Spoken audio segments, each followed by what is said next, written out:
decaying hulk sticking out of his uncle's old shed and dragged it home when their own son was a baby. 19 years. The car had not moved, or turned over, or gravitated to the local antique car parade in 19 years. Addy reached over and picked up the wine bottle. She told herself that she would not now wait for her sister, that she would open the bottle immediately and drink it warm.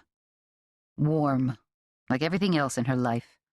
Nothing hot, or cold, or spicy, but every damn thing seeming to sit right in the middle, as if waiting for something, someone, anything, to push it off to one side. Later, after that bottle was empty and her sister Helen, Hell, as she was aptly nicknamed, stole her away for a birthday dinner where Lucky managed to show up on time.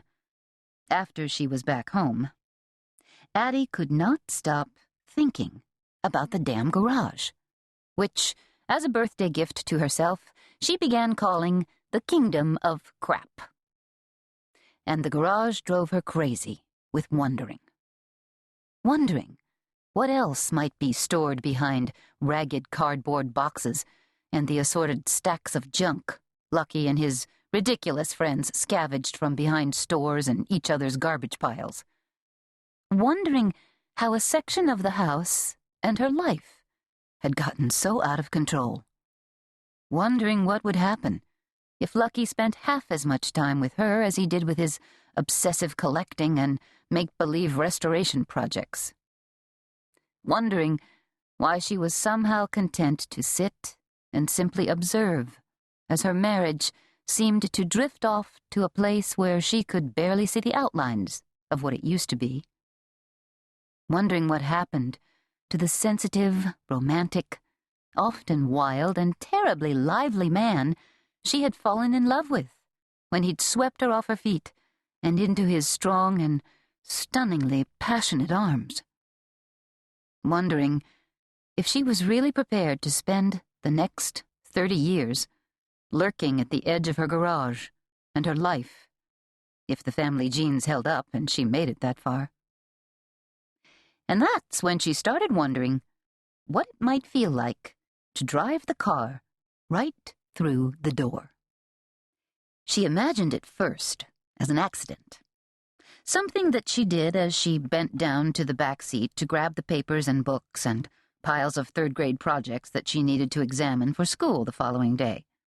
Addy would close her eyes during recess duty or a staff meeting and see herself reaching backwards just as her foot slipped off the brake and hit the gas pedal while the car was in first gear.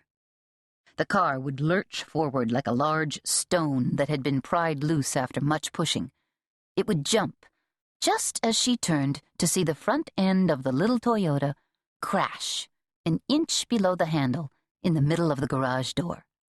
And then she would see the old Chevy buckle, the dishwashers spread as if Moses were driving the car, and coat hangers fly like thin birds who have just spotted a large dog at the side of the house. Sometimes this vision got her through a particularly tough day. One of those days when a sick third grader would vomit, first on himself, then on the girl in front of him, and then, on the way out the door, on Addy.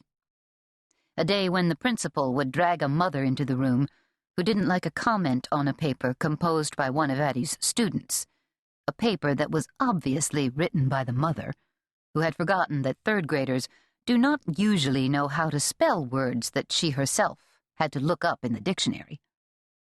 A day when Addy's son might call her from his college dorm room and whine about money, or the pressures of his measly part-time job, or the fact that his mother would not give him $500 to go on a spring break trip to Florida so he could drink cheap booze until his brain pickled.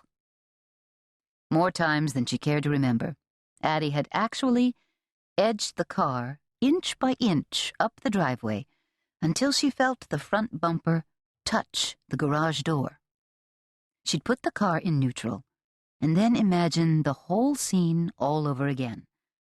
Flying pieces of the wooden door diving past her window,